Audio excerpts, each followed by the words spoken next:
101,5 Jahre bin ich eigentlich jetzt alt. Und da ist dann das große Abenteuer gekommen. Die Panzer haben mit Panzergranaten auf uns geschossen. Meinen Kameraden haben sie in den Kopf weggeschossen. Ja, das war tragisch. Ja. Mai 44 bis Ende 47 war ich dann in Stalingrad in Gefangenschaft. Von Mai 44 bis 47 waren Sie in Stalingrad in Gefangenschaft. Ja, da sind viele gestorben, aber nicht verhungert, sondern die sind nervlich zugrunde gegangen. Ja, alle haben Hunger gehabt. Du bist auf die Nacht schlafen gegangen, hast Hunger gehabt, bist in der Früh aufgestanden, hast Hunger gehabt. Da ist nicht von Mädchen geredet worden, nur von Essen, von Rügenädel und so. Ja. Hast du dich jemals gefragt, was die besten Lebensweisheiten von 100-jährigen Menschen sind? Ich habe heute die Ehre, einen 100-jährigen Zeitzeugen zu interviewen. Und dieser 100-jährige Kriegsveteran erzählt uns heute, wie er an der Front in Russland war, wie er 4 Jahre lang in Stalingrad in Kriegsgefangenschaft war, wie er nach dem Krieg zurückgekehrt ist, wie er seine Frau kennengelernt hat, was in der Liebe im Leben wichtig ist, welchen Ratschlag er dir mit auf den Weg geben würde und auch was heute im Leben anders machen würde. Ich bin Daniel Bleunig, bin diplomierter Gesundheits- und Krankenpfleger und genau diese und noch viele weitere wertvolle Lebensweisheiten wirst du heute bekommen. Darf ich fragen, wie jung Sie sein? Wie jung ich bin, ja, 101,5 Jahre bin ich eigentlich jetzt alt. Ja, in 5 Monaten würde ich 101 Jahre werden. In 5 Monaten wären es 101 Jahre. Ja. Mein Gott will, gell? Aber das steht nicht alles in den Sternen. Ja.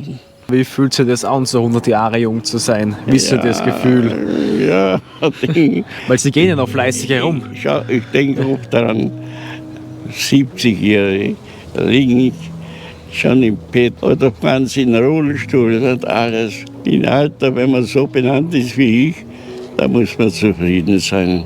Ja. Zufriedenheit, manche sind nie zufrieden. Ob mit Geld oder Ding, ja. Alles kommt auf die Einteilung und auf die Dinge an. Ja. Und so wie man sich richtet, so ist es eben. Was haben Sie gemacht, dass Sie 100 Jahre jung geworden sind? Haben Sie irgendein Rezept dafür gehabt? Das ist schwer zu sagen, weil ich habe keine leichte Jugendzeit gehabt. Ich war, mit 11 Jahren bin ich von zu Hause fort. Ich sollte Priester werden. Da kam ich in ein Priesterseminar und bis 1938, bis Hitler kam, wurde das dann aufgelöst. Ne? Und dann ging das Gymnasium weiter und weil ich eben so spät, 5. Dezember, Schuleintritt war, 1. September, bin ich erst mit 7 Jahren in die Schule eingetreten. Jetzt war ich eben mein Jahr praktisch zu spät dran. Naja, und so ging es weiter, wie ich da im war. Naja, es war alles schon ein deutscher Ding. Alle Tage in der Früh um 6 Uhr auf, 10 Kilometer laufen, alle Tage. Ja, dann kalt duschen und alles und Ding. Ja, und dann, das war schon 1940, ja, und da wurden schon dann welche Verdurten eingezogen. Ja, und 1940 ist uns noch freigestanden, da kann man noch die Garnitur oder die Waffengattung selbst bestimmen, weil man freiwillig Und ich bin freiwillig, wie man denkt, bevor ich zur SS eingezogen werde, habe ich freiwillig zur Luftwaffe gemeldet. Ja, Segelfliegen ein bisschen und das. Aber in 41er Jahren bin ich schon auch eingezogen worden. Ne?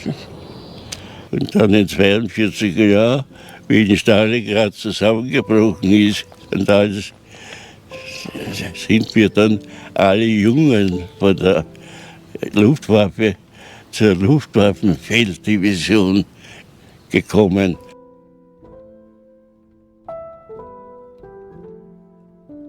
Haben 4 Wochen eine Ausbildung, Infanterieausbildung gemacht und sind dann nach Russland. Am 16. Dezember sind wir in Dnepropetrovsk ausgestiegen und dann sind wir mit Busse. Wir waren also wirklich gegen die Infanterie, waren wir modern ausgerüstet und alles. Wir hatten Warteanzüge und alles weiß und blau. Ja, und da sind wir dann an die Front gefahren. 40 Autobusse. Und von den 40 Autobusse, die Russen haben uns reinfahren lassen, in die Autobusse, alle abgeschossen worden. Nur einer ist durchgekommen. Wir sind mit 40 Autobusse vorgefahren an der Front zum Einsatz. Und wie die zurückgefahren sind als Lehrer, sind nur einer durchgekommen. Die anderen haben die Russen alle kassiert, abgeschossen und Ding. Das haben wir dann später erfahren. Am 22. Dezember, da hat es bei 40, 45 Grad Kälte gehabt. Aber diese Kälte, die war angenehmer, als waren es bei uns 20 Grad. Es war eine trockene Kälte. Und wir wurden in einem Dorf, lag unsere Kompanie so im Tal. Und oben waren die Stellungen. Ne? Wir sind in den Nachteinsatz gekommen. Und immer denkt, heute ziehe ich meine Feldstiefel an und meine Dinge. Und gut, und sind den Einsatz. Die halbe Kompanie, also 55, 60 Mann waren wir da oben. Am nächsten Tag haben wir noch am 23. gesagt, sie sollen die Marketänder verteilen für Weihnachten. Nein, das kommt morgen. Ja, und morgen in der Früh sind die Russen gekommen, 60 Panzer mindestens waren. Und die sind reingefahren in das Dorf. Die haben unten alles gleich gemacht. Und die war es nicht, die Tarnanzüge, die Warttieren angehabt haben, die haben dann die Russen angezogen. Und es ist öfters vorgekommen, dass wir geglaubt haben, das sind unsere Soldaten, dabei waren es Russen. Ne? Ja, die haben alles Ding, was sie gebraucht haben und alles Marketing, da waren Schnaps und alles war weg. Bis dann Licht worden ist und alles, die sind dann weitergefahren, die Panzer. Ne? Ja, es hat gesagt, wir sollen sich einigeln. Ja, wir haben sich ausgeigelt. Wir haben gesagt, Richtung Westen ist unser Ziel, nicht Osten. Ne? Und da sind wir von Heiligen Abend bis zum Heiligen Tag König sind wir immer in der Nacht marschiert nach Westen. Wir haben schon Zusammenkünfte, weil der Ring war ja nicht, dass es alle 100 Meter einer Russe oder was war. Die haben auch nicht so Ding. Wir haben schon Ding zusammen, als wir Gefechte geliefert haben, aber die waren dann weg. Normal waren es nicht so viele Russen, als wir noch waren. Das waren auch nur Dinge, Schießerei und alles. Na, und gedeckt, tagsüber versteckt und in der Nacht sind wir wieder weiter marschiert. Und dann zum Heiligen der König, den Tag vorher, vor Heiligen der König, kam er auch wieder mit in sein Dorf. Und da kamen wir hin, ich weiß nicht, waren wir noch 50 Mann oder sowas. Und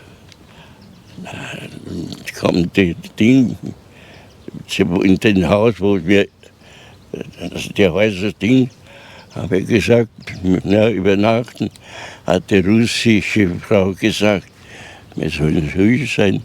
In die nächsten Häuser unten sind die Russen. Und sie haben gesagt, um 12 Uhr ziehen sie ab. Ja, der hat uns gesagt, dass das Haus abgebrannt wird bei der Schießerei und alles und Ding.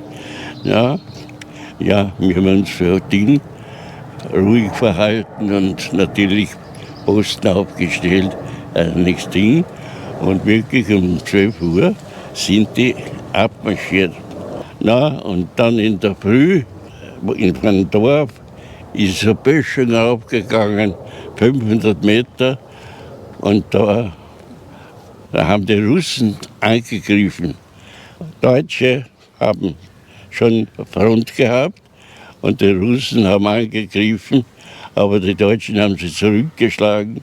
Ja, da ist Ding, LKWs, Material und Tote und alles umgelegen. Und die, was da Ding sind die Russen, haben sie dann zurückgezogen. Und dann sind wir rauf. Was hätten wir machen sollen? Wir haben ein Gewehr, vielleicht noch 5 Schüsse, Patronen gehabt. Das war Ding. Da sind wir raufgezogen und nach der Straße Ding. Und dann kam ein Spähwagen für die Deutschen Ding. Aber das eine ist, wir sind mit einem für der 6. Panzerbrigade, es war ein Panzer, das war Leutnant. Und der ist von Urlaub mit unserem Ding zurückgefahren. Und dieser Leutnant, der hat uns noch alles Gute gewünscht, wie wir in Einsatz gefahren sind. Weil er ist dann seiner Panzer-Ding. Und der kam mit einem Spähwagen, dieser Leutnant entgegen. Der hat sich gedacht, wenn die so locker daher marschieren, können sie keine Russen sein. Und sind wir dann zusammen, ja, haben uns begrüßt und alles. Und da haben sie gleich einen Ochsen geschlagen, weil ich weiß gar nicht, die 14 Tage, was wir da gegessen haben, ja, eiserne Ration, das haben wir schon gehabt, aber das waren 2, 3 Dusel, so Schweinefleisch und Ding. Und dort hat es uns eigentlich ganz gut gefallen und wir sind mit den Panzer immer in Einsatz gefahren. Ne? Hinten drauf und Ding haben wir ein Spital, also nicht das Spital, ein Lazarett. Nicht? Da haben uns die verwundeten Soldaten berichtet, ja, dass sie noch die Frauen Augen ausgestochen haben.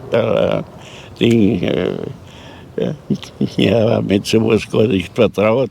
Wir sind noch nicht zusammengekommen mit sowas. Aber das war 14 Tage, schöne Einsätze und und alles, Verpflegung und alles gut so. Ja, aber unser Hauptmann hat da nichts zu sagen gehabt. Ne? Den hat das nicht gefallen. Ne? Und dann sind wir abgezogen worden und zurück Neuaufstellung, Ding und alles. Wir sind eigentlich dann als Aushilfe überall dabei gewesen, bis wir wieder ein größerer Haufen, wie man so sagt, waren.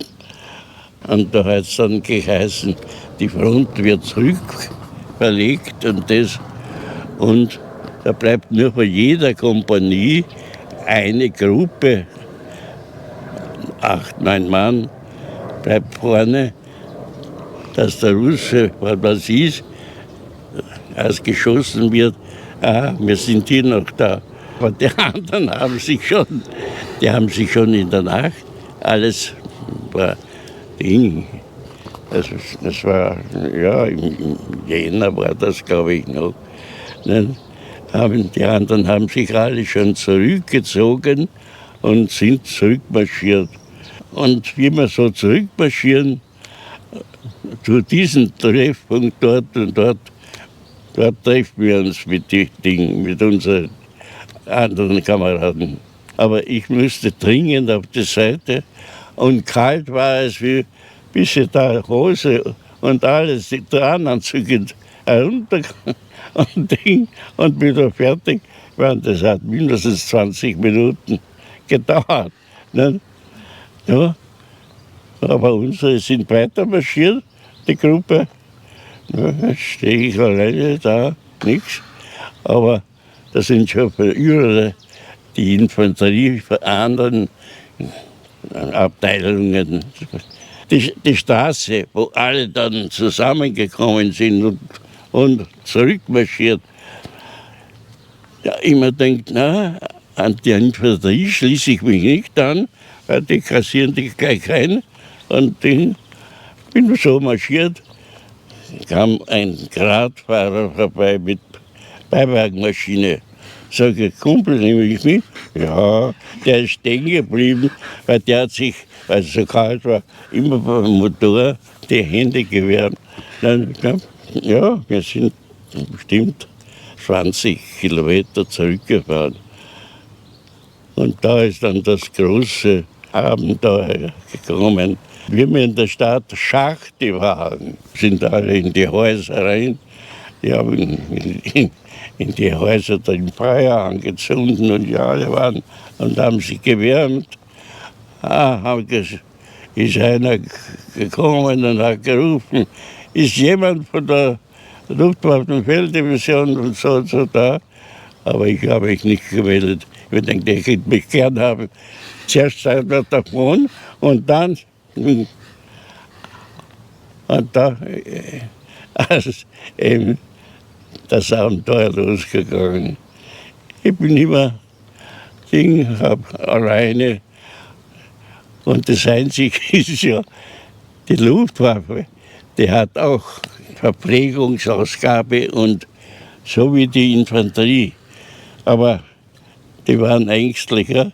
Die sind schon 2 Tage vorher abgeleistet. Und ich bin lieber zur Infanterieausweis habe ich gehabt. Ja, statt 1 Mann habe ich 0 dazu gemacht, für 10 Mann gleich empfangen. Habe ich dann Kumpel getroffen. Ja, und so haben wir uns praktisch bis Rostov haben wir uns zurückgeschlagen. Ja, dort waren wir auch ein paar Tage. Ja, aber dann ist schon der Russ gekommen. Und die Infanterie und Ding, also die haben alle Soldaten zusammengefangen. Aber wir haben sich schon ein bisschen ausgekannt. Das ist der letzte Zug, also Güterzug mit dem kaputten Panzer und Ding und alles zurückgefahren. Haben wir geschaut, dass wir rauskommen und in den Zug und da sind wir zurückgefahren. Und dann haben wir uns gemeldet in Ding. Also wir waren mindestens 1 Monat, haben wir Abenteuer gemacht. Ja, wenn sie uns erwischt hätten, hätten sie sehr erschossen. Aber Als Jugendlicher denkst du da nicht.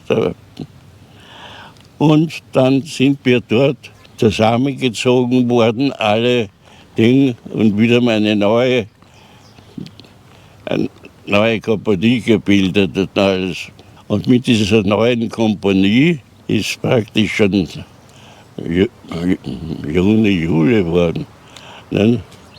Ja, da kam ich wieder mit Einsatz, wieder in ein Dorf, auch wieder lauter nur Reihenhäuser. Und da war ein halbes Dorf schon der Russ und ein halbes Dorf an mir.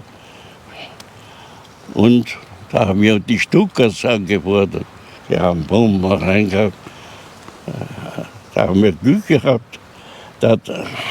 Wie der Einschlag war gleich neben unserem Haus. Der hat beide Wände durchgeschlagen. Und haben wir Glück gehabt, dass wir da nicht getroffen wurden. Ja, dann war Ruhe, 1, 2 Tage. Und die Russen haben gehabt. Einmal kam ein russischer LKW, haben lauter amerikanische Autos und alles gehabt, schon geliefert. Und fort bis zu uns, wir sitzen neben der Mauer und schauen. Und der fährt vor. Ja, ich springe auf. Habe aber nicht geschossen. Wer der mich gesehen hat, zurück. Aber ich habe nicht geschossen. Und da haben dann links und rechts von dem Dorf haben Panzer angegriffen. Und hier war ein Ding da, wo die Panzergeschütze vorher da in Einsatz, das Sicherung. Aber unsere Panzergeschütze waren bald getroffen. Und jetzt sind wir quer über das Ding. August, dort unten müssen wir noch hin. Die Panzer haben mit Panzergranaten auf uns geschossen. Mein Kameraden haben sie in den Kopf weggeschossen. Ja, das war tragisch. Ja, bin ich dann alleine gelaufen, dann hast nicht geschaut, ob Ding, da bist du nur gelaufen. Und dann sind wir nach Ding in das Dorf und ja, ist alles weg gewesen. Also es war ein Chaos. Und den nächsten Tag, da hat einer einen Knieschuss gehabt, aber der ist am freien Feld gelegen. Und der hat so geschrien, na, den haben wir dann, entweder haben die Russen das toleriert, wir haben den dann, ich alleine und dann ein Kamerad, der was dort noch war, haben wir den runtergezogen und Ding. Aber ich glaube, keine Rettung ist da nicht mehr hingekommen. Und da haben wir gesagt, jetzt ist Schluss. Wenn wir da noch einen Tag bleiben, sind wir in der Gefangenschaft. Weil die Russen sind schon weit. Ding.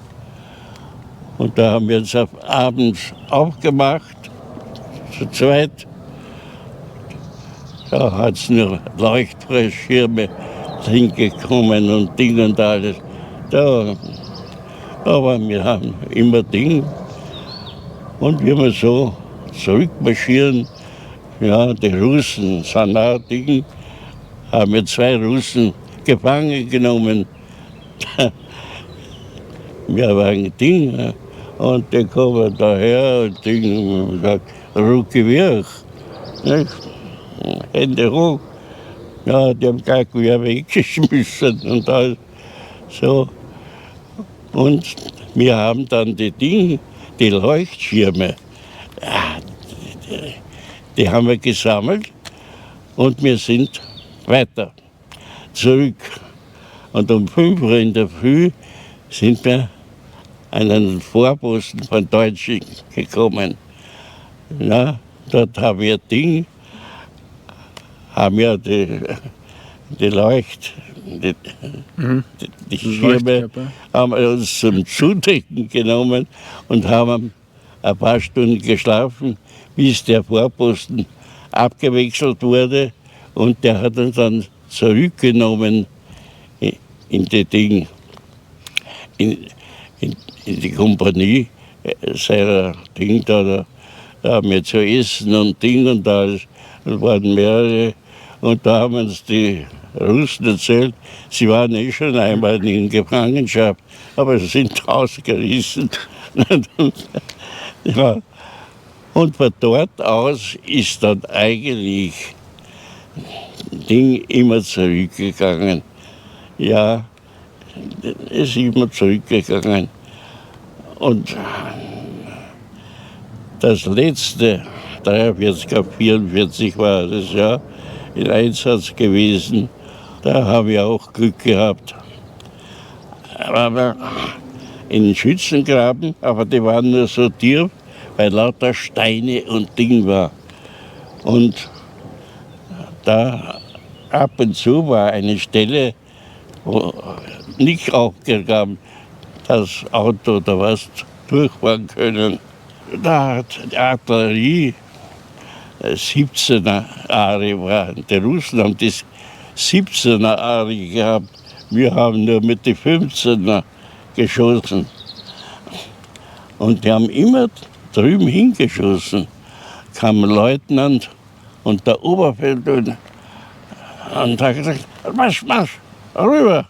Und es ist schon eine Granate in Anflug gewesen. Mir raus, Ding, weil vielleicht 1000 Meter oder was, war auch ein Dorf. Aber das war von den Russen besetzt.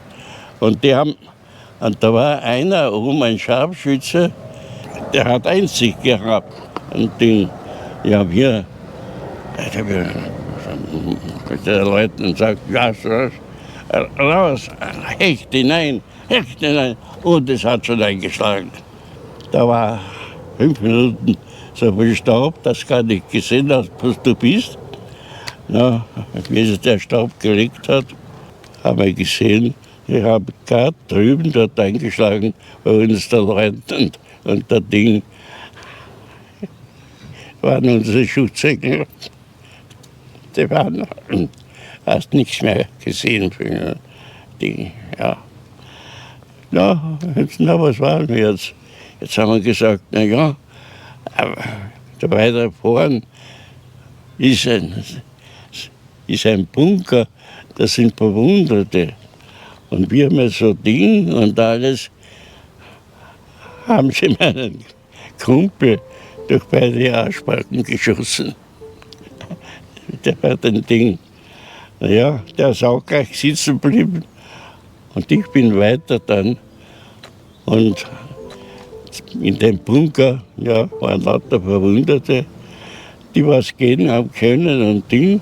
Die haben wir mitgenommen. Die was nicht gehen haben, die sind in Gefangenschaft gekommen.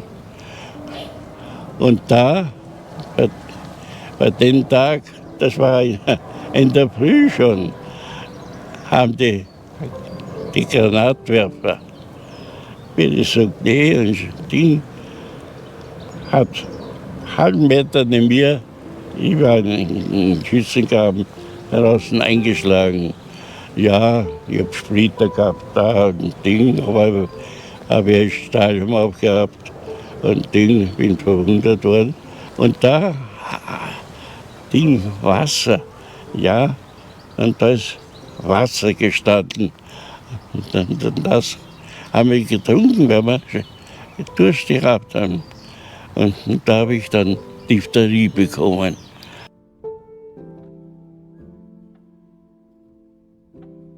Abends ist noch nicht, aber am nächsten Tag habe ich schon gespürt, keine Luft, alles Ding. Da bin ich zum Arzt, haben sie mich zum Arzt geschickt. Und der hat mich gleich isoliert, der hat gleich gesehen, der riecht das. Ja, da war ich schon zum Ersticken, war so Ding. Aber es war kein Spezialist da, als wir den Mandel genommen hätten. Nicht?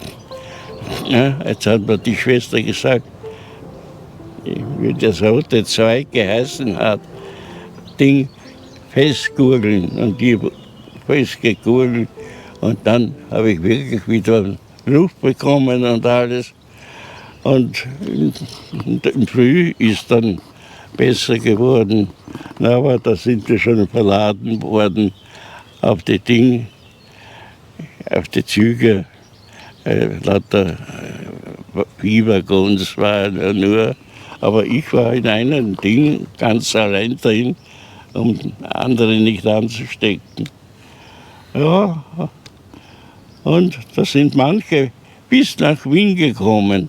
Aber uns haben sie in Krakau ausgeladen. Und da war ich dann 6 Wochen im Lazarett, bis wieder alles soweit. Und von Lazarett bin ich dann, das war im März 1944, noch einmal nach 14 Tagen Urlaub, also Genesungsurlaub bekommen und nach Hause. Und das war der letzte Urlaub praktisch. Und dann sind wir an die Front gekommen und da war dann, es war schon im Mittelabschnitt der Russen. Ja. Und da hat es geheißen, wir ziehen sich zurück und alles.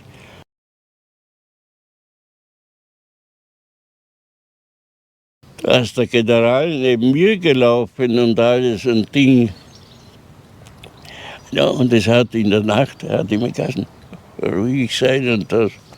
Ja, du bist immer schon müde und Ding. Na, hast du niedergesetzt. Ja, wie du munter geworden bist, waren alle weg.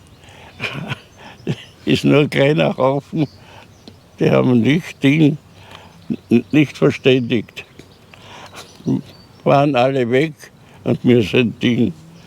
Na, und da sind wir zum Mittag bei einem Dorf, da waren die Artillerie von den Russen, ja, die hätten wir leicht Ding, aber dann haben wir gewusst, haben wir die erschießen, dann erschießen sie uns auch.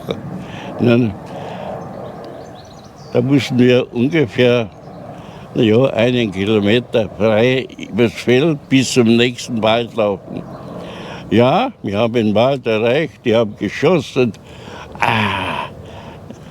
Aber wir sind nicht hin, wir sind gleich am Rand geblieben und die haben reingeschossen, die haben geglaubt, wir sind weiter drinnen und laufen weiter.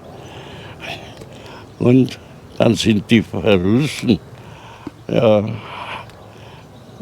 was war es, ein Kommissar oder Ding, sind gekommen, aber wir haben sich ergeben, Gewehr und alles haben wir schon weggeschmissen. Und auch unser Ding, unsere Ausweise und Ding, alles weggeschmissen, dass sie nicht wissen, bei was für Kompanie es wir sind und bei Ding. Und mussten wir in einer Reihe aufgestellt und der Kommissar oder was er war, jedenfalls ein Ding, ja, der dann hat jeden mit seiner Maschinenpistole am Schädel geschlagen. Und neben mir ist ein deutscher Feldwebel, ja, der war einen Kopf größer als ich, ein Ding. Und der hat sich gewehrt. Ja, und da hat der Posten sogar gesagt, er wird es melden, ein Ding. Und dann war Schluss. Der hat sich gewehrt und dann hat er aufgehört. Der nächste wäre ich gewesen. Ja, nicht so musst Glück haben. Und von dort sind wir ein Ding dann in das Dorf zurück, werden alle Dinge aufgenommen und Ding, von wo sie sind und alles Ding. Ja. Und von dort sind wir dann nach Moskau gekommen. Da waren viele, sind marschiert auf den breiten Straßen. Nicht? Habe ich Moskau gesehen. Ja, die Leute, die haben eingeschlagenen Ding, aber da war die russische berittene Polizei, die hat den Leuten auch gleich Ding. Ja. Und dort ist es am besten gegangen in der Gefangenschaft. Da waren 16 amerikanische Küchen, also Küchenofen, wo sie Ding haben. Und da hat es Kleibensuppe gegeben, aber dicke. Ja. Und da haben die Russen Propagandaaufnahmen. Wie gut, dass es uns geht in der Gefangenschaft. Und alles. Ja, also wurden die Propagandaaufnahmen gemacht. Und hallo, da ist gut, wie im Himmel. Ja. Und von dort aus sind wir dann verschickt worden. Wir, die was in Stalingrad dabei waren, sind wieder nach Stalingrad gekommen. Mai 1944 bis Ende 1947 war ich dann in Stalingrad in Gefangenschaft. Von Mai 1944 bis 1947 40. waren Sie in Stalingrad in Gefangenschaft. Ja, ich war länger in Gefangenschaft als wie in Fronteinsatz und so. Sie sind Ja. 41 eingezogen, bis Mai 1944 an der Front gewesen und dann waren Sie von Mai 1944 bis 1947 in Stalingrad in Gefangenschaft. Ja. Ja, und solange der Krieg noch war ja Essen noch ein bisschen besser. Essen. Es hatte nur die Russen, die grünen Paradeiser, die wurden eingelegt, kann man da gar nicht sagen. Aber jedenfalls, die grünen Paradeiser wurden gekocht und Ding. Nichts drinnen, Nudeln oder sowas habe ich die 4 Jahre nicht gesehen. Nein, 4 Jahre kein Fleisch, 4 Jahre keine Nudeln oder sowas. Ding. Und dort mussten keine Lager oder was ist da. Da haben wir die Gefangenen, haben sich selber 2 Meter tief ausgehoben, die Erde. Und also solange es wie der Platz ist, und das sind 3 Baracken, da ist nur das Dach heraus. Und das für die also von Holz, wenn es geschnitten wird, die Schwartling, die was beschädigen, das wurde drüber genagelt und dann mussten wir, sogar das war verboten, in der Nacht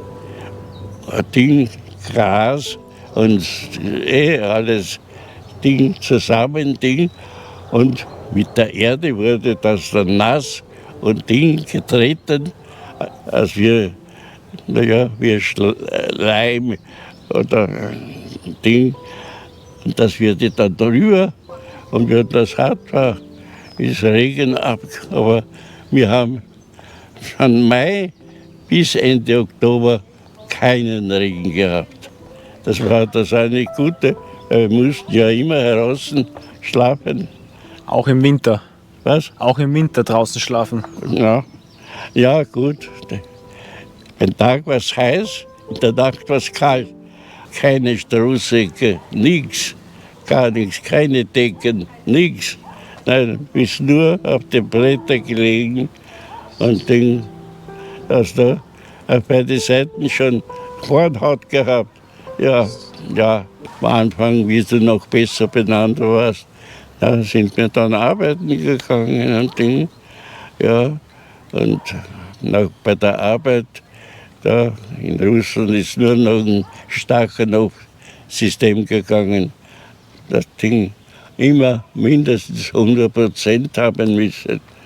Ja, aber wir haben einen guten, es war ein Jude, der was das übergehabt hat, der hat uns 120% geschrieben. Da hast du in der Früh ein Kilo Brot bekommen. Es waren so viereckige Dinger, aber es war nur so ein Stück. Und das war nass, als du es an die Wand geschmissen hast, ist biegen geblieben.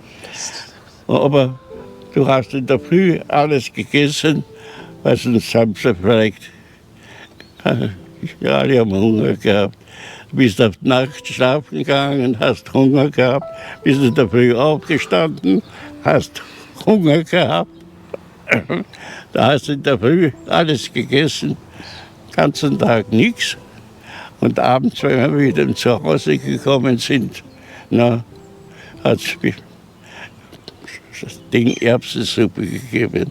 War grünes Wasser, keine Erbsen oder sowas, nichts drin.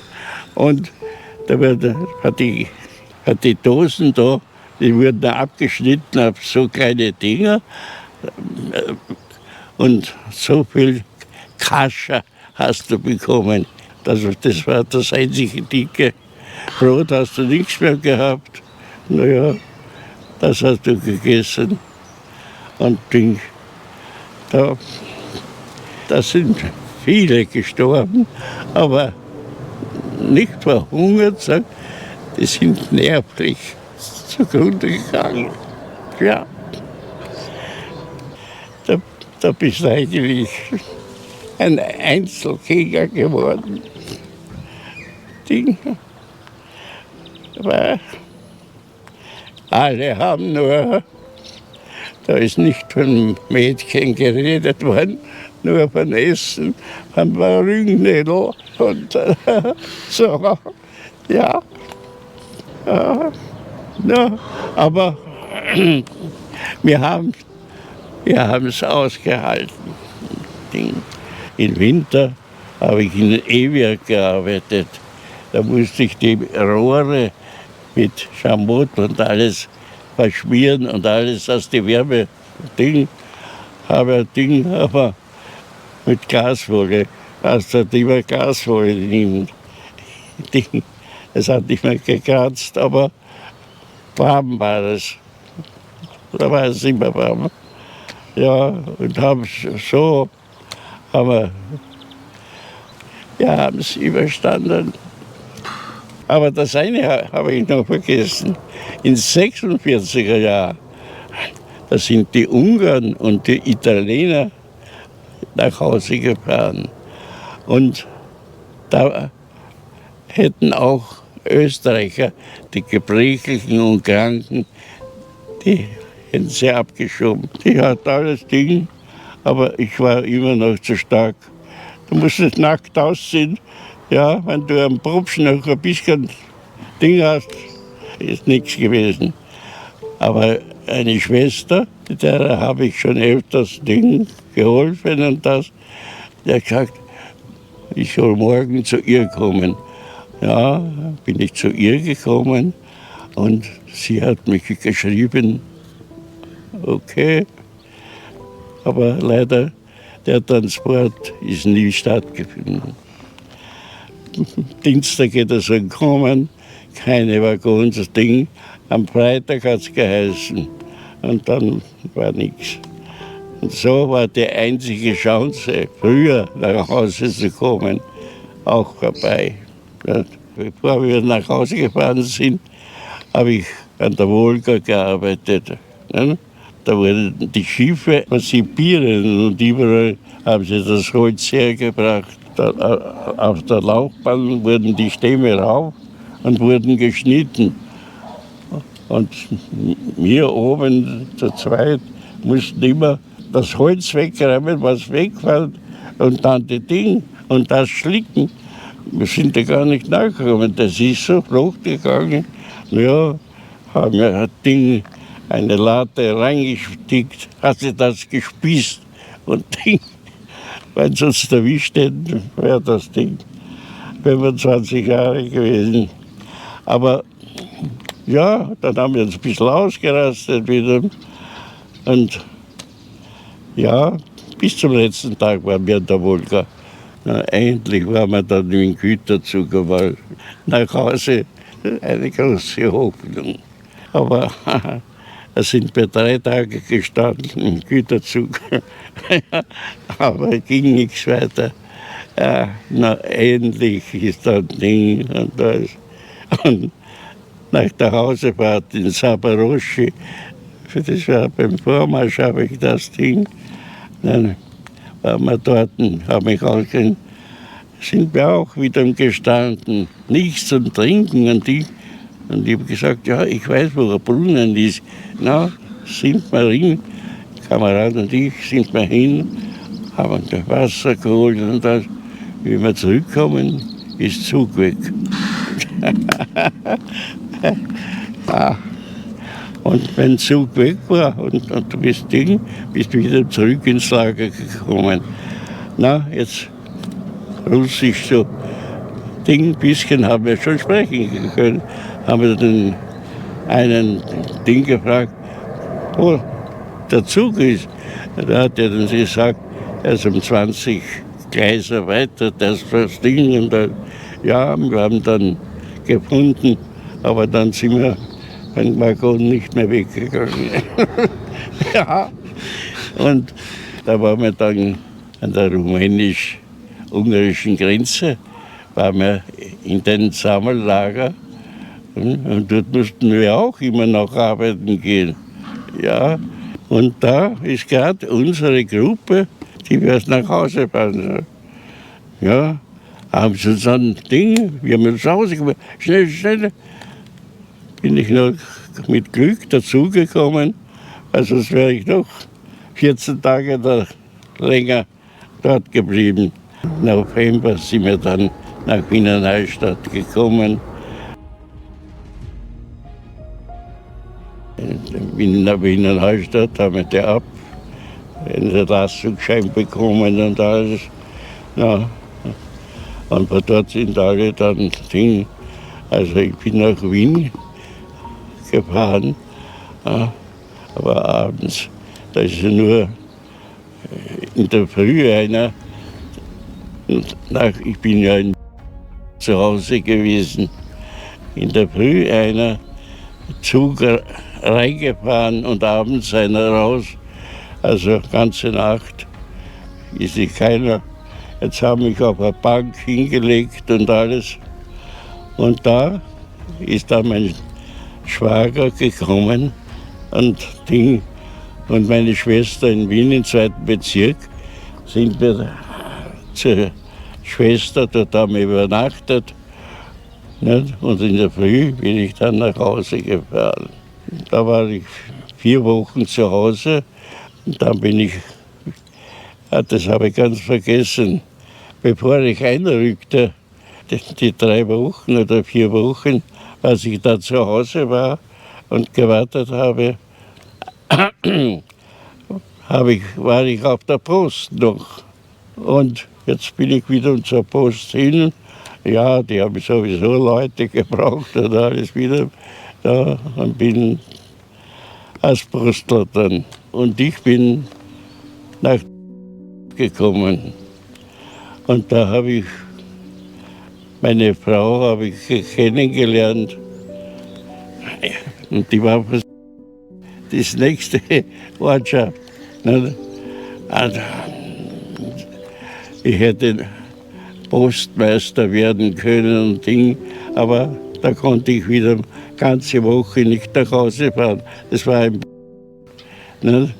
Ich habe gesagt, nein, verzichte ich darauf, gehe ich als Briefzusteller. Das war Ding, 48, in den 50er Jahren wurden die Siedlungen da aufgeschlossen. Zuerst wollten wir nicht, aber der Frau, ihr Vater war Maurer. Ne? Und der hat gesagt, ja, freilich, um 1 Schilling Quadratmeter. Ne? Der hat 1000 gekostet, aber wir haben nur 300 Schilling zahlen müssen. Da bin ich spät erst dazugekommen, weil da wurden schon die Straßen ausgehoben und von der Mühle, die wurde gesprengt und alles, wurde das ganze Schutt und alles rein als Untergrund und alles gebaut. Und dort habe ich auch 40 Kubikmeter Steine habe ich da rausgearbeitet. Ja, und mit denen habe ich die Keller gebaut. In 52er Jahren war mein Ding, Keller abgeschlossen und alles ein Ding. Und in 54er Jahren sind wir dann eingezogen. Es war da zwar Europa außen, aber innen war auch nicht alles noch fertig. Aber wir haben unsere 2 Räume gehabt, Küche und Zimmer, was fertig waren. Und Ding, Fußboden und das habe ja ich alles gelegt und alles.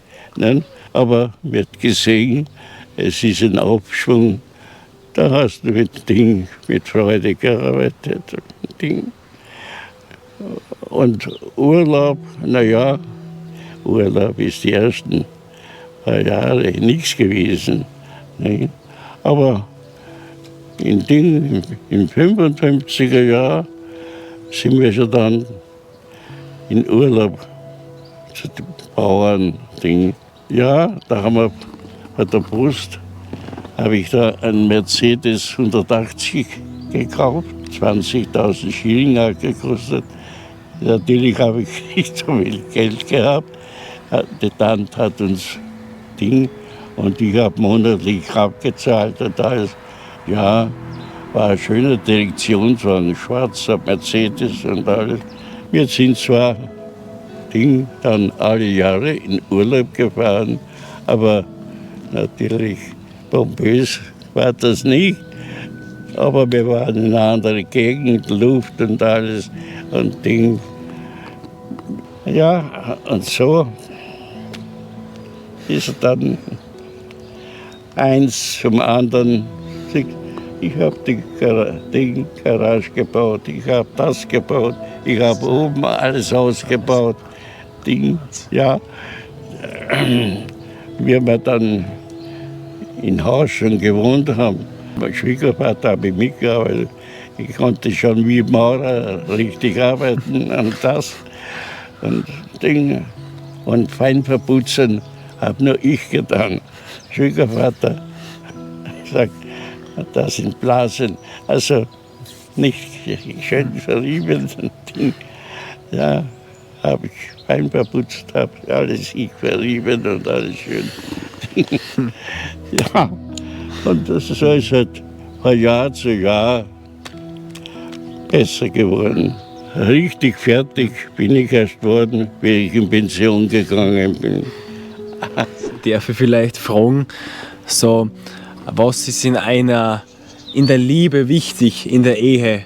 Weil heutzutage trennen sie viel Leute gleich. Was ist wichtig, dass man so lange verheiratet bleibt? Weil sie waren ja auch lang verheiratet, über 50 Jahre wahrscheinlich insgesamt. 65. 65 Jahre. Ja. Was ist da wichtig, dass man 65 Jahre lang verheiratet bleibt? Schau, du bist ja miteinander angewiesen. Und wenn es wirklich Streitereien gegeben hat, aber nicht wegen Geld, wegen Kleinigkeiten und Dingen und alles. Nicht? Ja, meine Frau war ein Sturkopf. Ja, meistens habe ich immer nachgegeben, aber manches Mal habe ich nicht nachgegeben. Na, siehst, dann hast du wieder einen Tag oder nächsten Tag, hast nicht gesprochen mit ihr, siehst, und wenn du heute nachdenkst, denkst du, siehst, das waren verlorene Tage, ja. Aber, ja, aber so ist alles Wir haben, die Frau war fleißig, die hat für die Kinder genäht und und alles.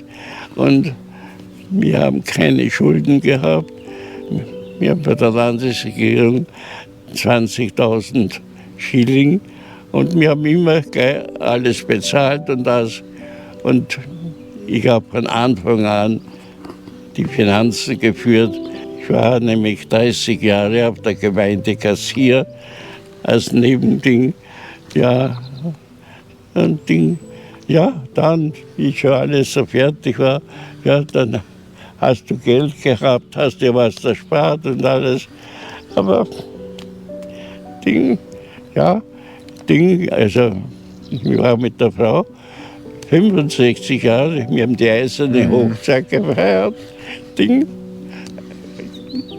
und erst im Alter sieht man, wenn man sich braucht und alles gegenseitig.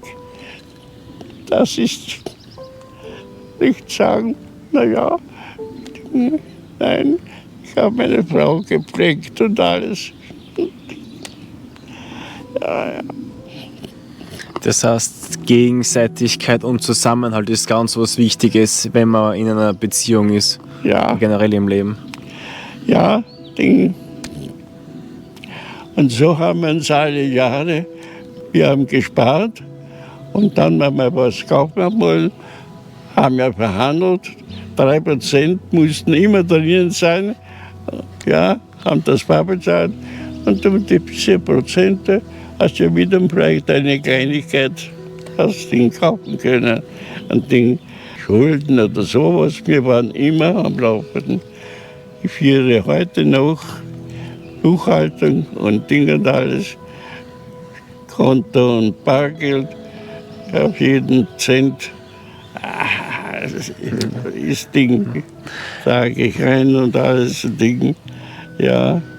Darf ich fragen, jetzt eine andere Frage, was würden Sie dann jungen Leuten empfehlen, dass sie auch die Liebe finden im Leben? Die Liebe? Ja, mit der Liebe bin ich überfragt. Ja, zu meiner Zeit, da war das anders. Da hat es keine Pille gegeben und wenn da ein Mädchen mit 18 Jahren ein Kind bekommen hat, das war eine Schande für das Dorf und für die Familie.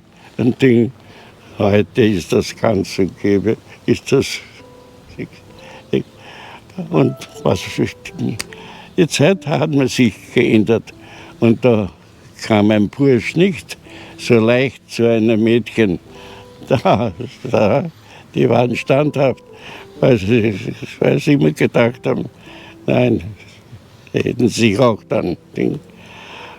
So, und heute, ja, wenn die Mädchen, obwohl Pille und schwanger werden, ja, ist echte Liebe, ja, dann steht der Freund zu ihr.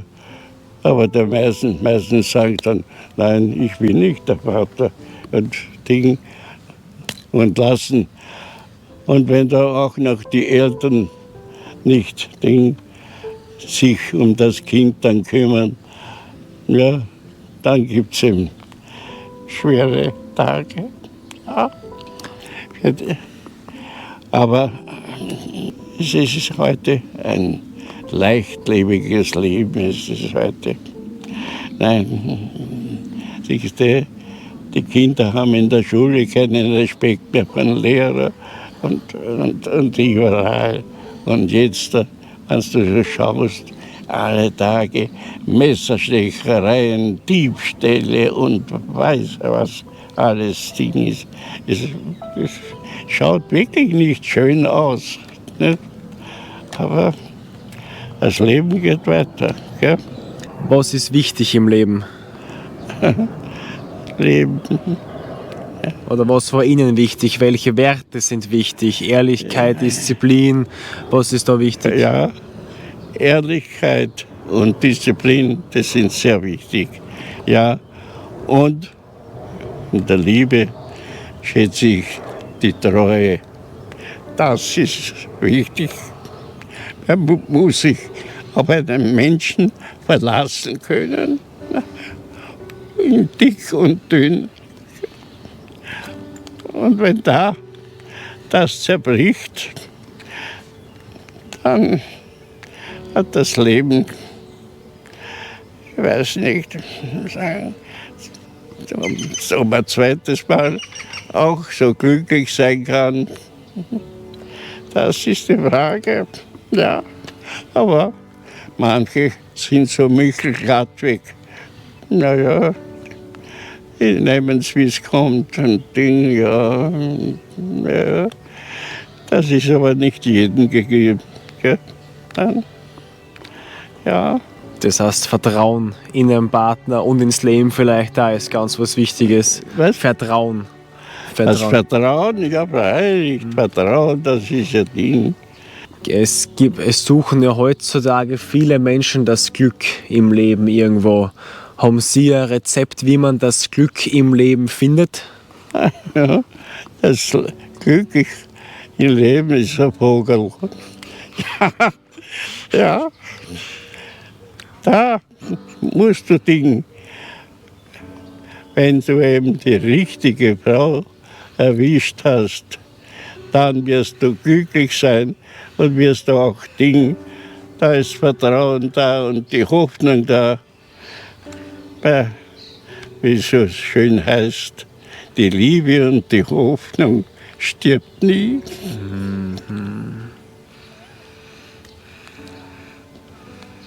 Ja. Wie weiß man dann eigentlich, dass man die richtige Partnerin hat? Spürt man das? Spürt man das? Oder wie weiß man das, dass man die richtige Partnerin hat? Ja, schauen Sie. Liebe und Vertrauen und Ding.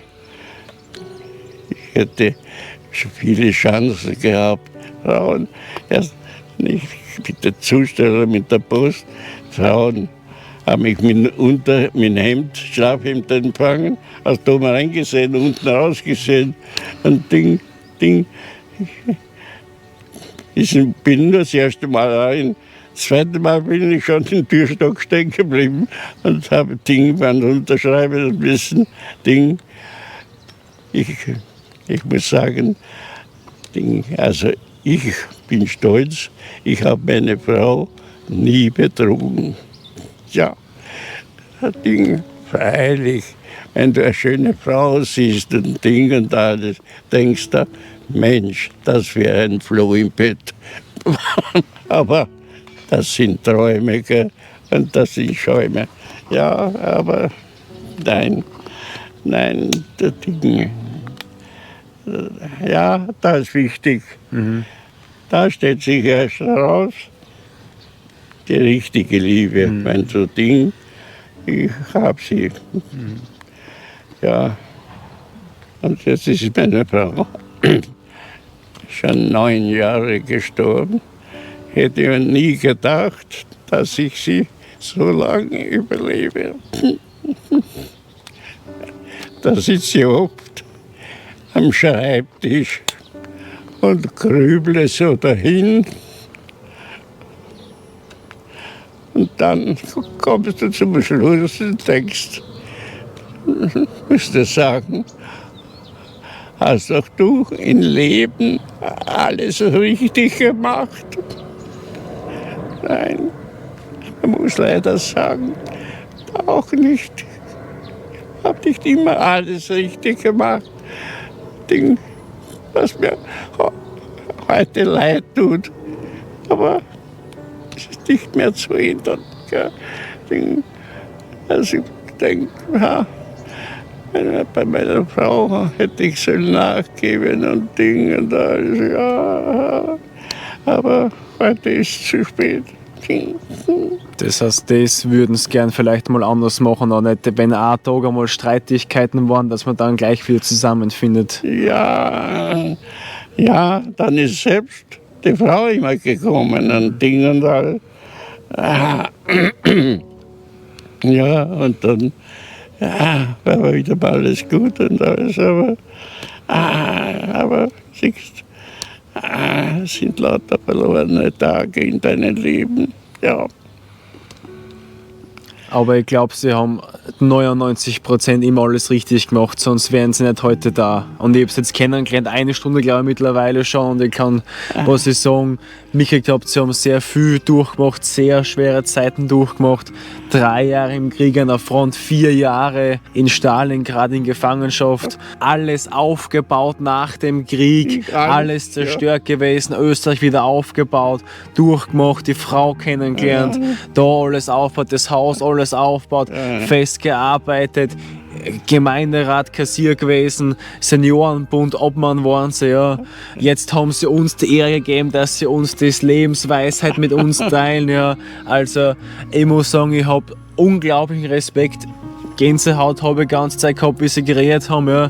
Und ich wünsche ihnen, dass sie noch mal so 100 Jahre alt werden, ja. Darf ich vielleicht fragen? Ich habe mir vorgenommen, im neuen Jahr bis zur Europameisterschaft im Fußball möchte ich noch leben. Also bis jetzt habe ich es erreicht, aber wie lang, das liegt da oben. Wenn es wieder geholfen hat, abonnieren wir gerne auch für weitere Lebensweisheiten von 100-jährigen Menschen. Wissen Sie, warum die Gnadenhochzeit heißt? Nein, es ist eine Gnade, wenn man es mit einer Frau so lange aushält. aber auch umgekehrt. Gell?